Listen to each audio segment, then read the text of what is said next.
As we've been speaking about, Australia received its economic health checkup today, and the figures prove what we know. Our economy is a train wreck with household recession now at record levels.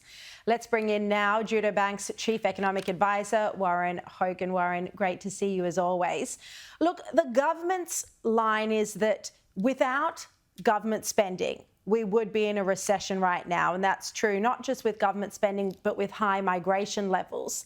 But at the same time, we've got the RBA and economists saying that the government really needs to rein in spending in order to tame inflation. So what's the answer here?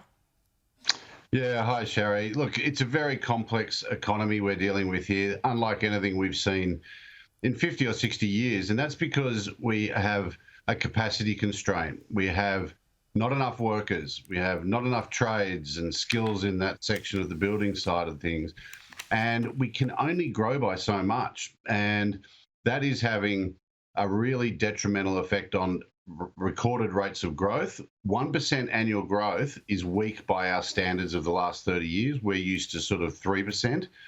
But that's all we can do. In fact, it may even be too much. But the real problem and the real concern is that the public sector, not just the federal government, but all the states, are growing their spending at an incredibly high rate of over 4%. So they're pushing the economy beyond its limits. And of course, this idea that if it wasn't for the government, the economy would be in recession is just not right. The government is out competing the private sector for scarce labour and other resources in the economy, and of course, squeezing them. So if there was weaker government spending, you'd actually find private activity would be higher and we wouldn't be in recession. Well, John Keogh in the Fin Review writes that actually the private sector is teetering on recession. So can you explain to us how tough it is at the moment for the private sector? Yeah, well, what we're seeing is obviously very soft consumer spending, and that's been the real driver of this slowdown in the economy. And that is all because of inflation, a higher tax burden because of bracket creep and rising real income tax rates, and of course, higher interest rates. That's squeezed household incomes. Consumer spending has slowed. It remains soft in the quarter despite a pickup in income because of tax cuts. And then the business side is seeing very flat activity around construction, and business investment has slowed down. But to this point that it's in recession, that's what the figures show us. But the question is, if it wasn't for the government out there hiring people at the expense of the private sector, taking up all the trades to build infrastructure and other things, what would the private sector be doing? And I think the private sector would be actually growing. So I don't think it's the right way to characterise it. But of course, what it feels like to most Australians is the reality of a fall in our standard of living, which has been going on now every quarter for the last 7 quarters. And this is a long, drawn-out process. Yeah, and of course that's, GDP per capita. So while GDP is still growing, 0.8%, as you said, much lower than the 3.3% we still usually see. It was even smaller in the September quarter, just 0.3%, our national GDP. But as you say, GDP per capita now going backwards for 7 consecutive quarters. What does this mean for the average family? How are they feeling this pinch?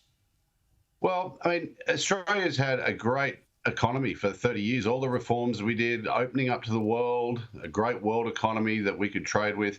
And what we saw there was our standard of living going up gradually, 1% a year. Maybe we'd have a good year of 2%.